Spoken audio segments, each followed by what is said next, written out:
a touchdown. Against a solid defensive line, you have a solid offensive weapon in Devon A-Chain. He helps to balance that running attack with A-Chain with the passing attack of Johnson, and you've got,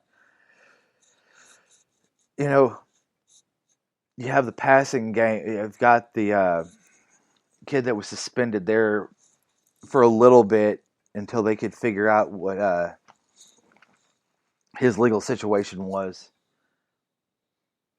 and they got him. I have to get his name here in just a second, but he does provide a weapon for that passing attack. Max Johnson wasn't able to find him too much against Miami, and he did struggle a little bit.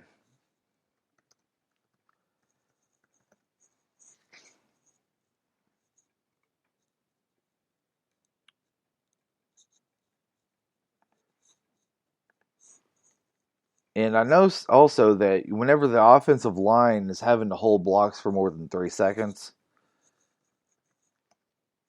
they've been having an entirely tough. They've had a really hard time um, keeping containment and keeping their guys in front of them.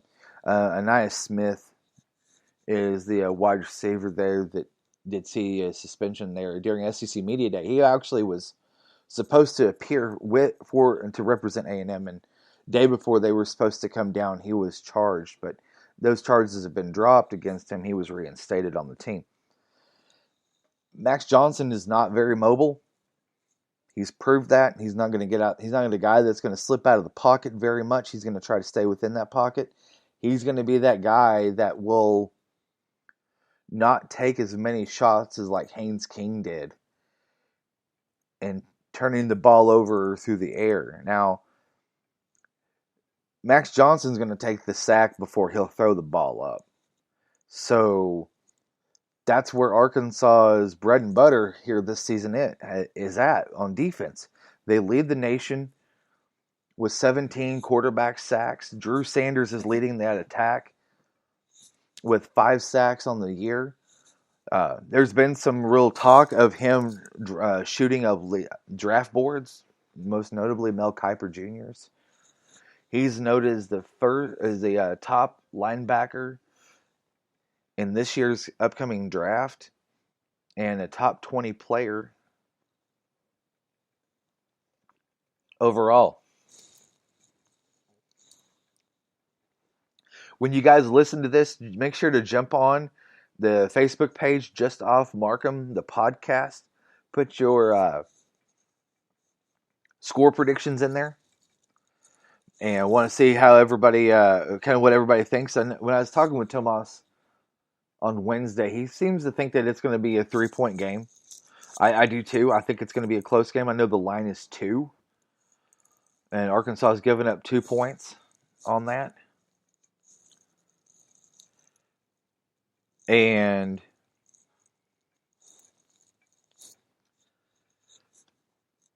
he did predict that A&M would win 27-24.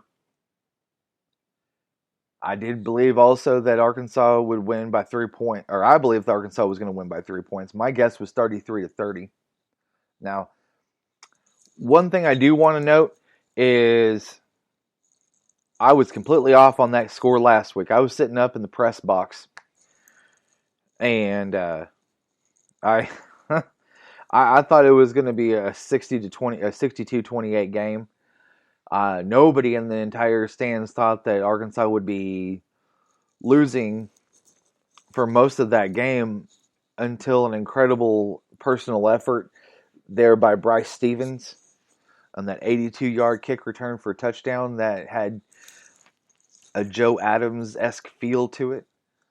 One of the main reasons that Arkansas also was able to bust loose on that kick return too was because Missouri State did not have sound lane responsibility when they were attacking that punt. If you noticed, they had guys that were all over the place. You had your gunner on the far side that collapsed too far down. the Arkansas player just rode him right past Bryce. He was able to make a move, a couple of jukes, then up the right side turn, and then down the field he went. And you also saw how Rocket was able to literally out rocket the entire secondary for Missouri State with his huge run there, that shovel pass from KJ. Our athletes finally out athleted them. I know that sounds kind of odd to say, but you know, our athletes are better than theirs, even if they had the 22 defensive transfers in. So I think that Arkansas is going to have a tough task. I think that you're going to see more AJ Green this game. I think you're going to see a lot more Matt Landers like last week. And I think, too, you're going to see defensively that secondary start to shore up their tackling, and they're also going to make a lot better defensive plays as far as at the line of scrimmage, making sure that they're getting a punch on their assignments, their DBs, making sure that they stuff those guys at the line. I know Greg McElroy got on this week and said that they were the worst secondary he's ever seen, and quite frankly, that's kind of been the mantra with some of the other national pundits. So I think that you're going to see Arkansas be able to capitalize on some mistakes by Max Johnson up front, maybe some error throws or some throws that are off timing. So we'll definitely have to take a look at that and see how that shakes out. So let's move on to Arkansas soccer for just a second. I do want to highlight this. I think that it's extremely important that I put this out there because it was an incredible feat by her. And Anna Pottigil is now the program's top points leader with 108 points for her career. And she still has another year and a half left on campus. The soccer team is ranked 20th in the nation. They won their 9th straight over Auburn. They improved to 6-2 in the season and 1-1 in SEC play after they dropped the conference opener to Mississippi State. And Coach Kobe Hale has he's been able to take that team and that program and make it into a year after year powerhouse. And I think that he's got a great thing going there. So you guys definitely jump out there to Razorback Field and definitely give these ladies the support that they really deserve. They do go on the road on Sunday, the 25th, which is tomorrow, and they play South Carolina. They're ranked 8th in the nation. They're 5-1-3 on the season, and you can watch that on SEC Network Plus. On Wednesday night, the Lady Razorback volleyball team opened their conference road slate against LSU, and I did cover that for the Arkansas Traveler. You can read any of my stories regarding softball. I got a football story out there and volleyball as well. You can catch those on the Arkansas Traveler. They did fall to LSU on the road there at the Maravich Center, 3-2. It was a very spirited game. Arkansas took the first set pretty handedly, and LSU just fought back. Their height proved to be the deciding factor of that entire game. Match after match, you saw Jill Gilliam try to power the ball across the net, and LSU's height was just right there to block it I wouldn't say each time, but most times. And that was one of the real bugaboos for that Razorback offense. The final set was pretty hotly contested. Arkansas was neck and neck with LSU. They really fought hard. Unfortunately, Razorbacks dropped their fifth conference road opener in the last 7 years to LSU Wednesday night. Again, it was three matches to two there three sets to two there against LSU. And let's go over to women's cross country for a second. The men's cross country team was off this weekend, but last Saturday, the ladies went to Joplin for the Missouri Southern Stampede, and they took first in that meet. There was 25 teams in the field, and the women were the winners with 34 points.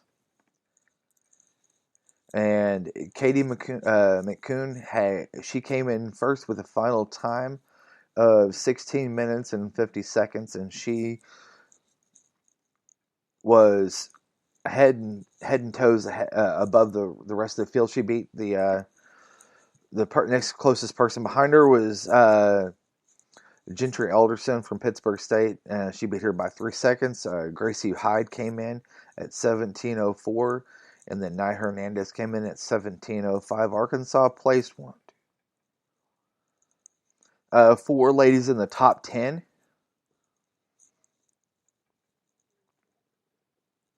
And had 7 of the top 25. So those definitely, those ladies were definitely out there giving it their all. And it's great to see that they were out there and competing really hard. Arkansas is this weekend at the Cowboy Jamboree at Oklahoma State. That started at 7:45 this morning, so those results should be coming out pretty soon.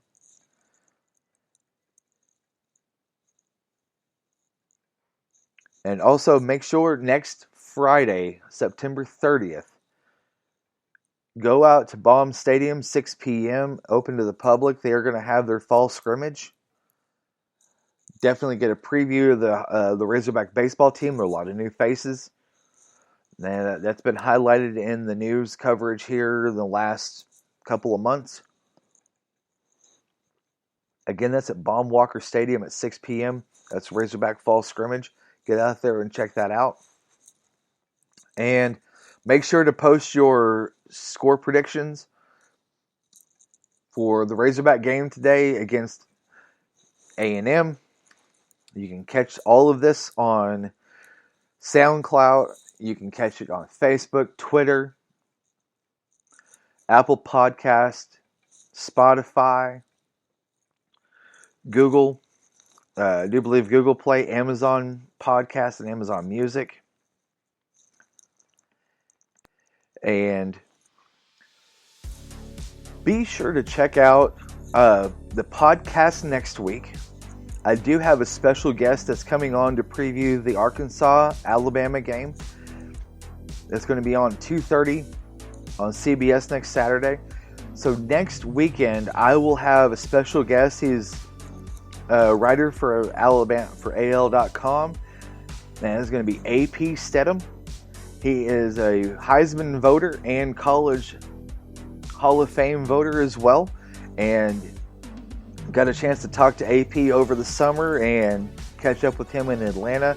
Had a great time with him and a couple other guys that were there at the table with us who had a great time talking. And I literally got the best history lesson from all of those guys that night, and it was an incredible time. So next week, like I said, we'll have AP Stedham on, and be sure to catch that interview too. Again, Arkansas plays tonight at 6 p.m. on ESPN. Top 25 matchup. Arkansas is 10th in the country versus the 23rd ranked Aggies of Texas A&M. And I have been your host, Jason Patterson. I will see you guys next Saturday. And make sure to go out there, live life to the fullest, and support your Hogs.